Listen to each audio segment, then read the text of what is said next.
നമ്മളൊരു ചൈനയുടെ വല മേടിച്ചതാണ്. ഒത്തിരി ആളുകൊണ്ടുള്ള ആഗ്രഹമൊക്കെയാണ്. ഒരു 6 അടിയുടെ ഒരെണ്ണം മേടിച്ച് 1500 രൂപയുള്ളൂ.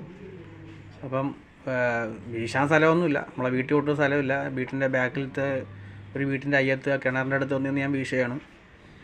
അപ്പോൾ വീശയപ്പോൾ കൊള്ളാം, നമ്മൾ ഉദ്ദേശിക്കുന്ന കണക്ക് നല്ല സ്ഥലമൊക്കെ ഉണ്ട്. നല്ല തോട്ടിലൊക്കെ ആദ്യമായിട്ടൊക്കെ മേടിക്കുന്നവർക്കും വീശയൊക്കെ ചെയ്യാം.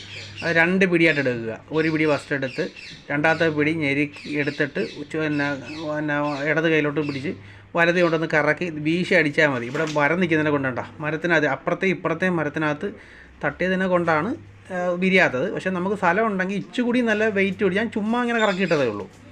അല്ലെങ്കിൽ നമുക്ക് നീട്ടി നല്ലോണം വീശാൻ പറ്റും. കുഴപ്പമൊന്നുമില്ല. ഞാൻ നോക്കിയാൽ എനിക്ക് നല്ല ഇഷ്ടപ്പെട്ടു. കാരണം വെച്ചാൽ എല്ലാവരും പറയുന്നത് വെച്ചാൽ ഇത് വീശാക്കത്തില്ലെന്നാണ്. പക്ഷേ നല്ലോണം വീശാൻ പറ്റുന്നുണ്ട്. നമുക്ക് അത്യാവശ്യം തോട്ടിലൊക്കെ മീൻ പിടിക്കാൻ പറ്റും.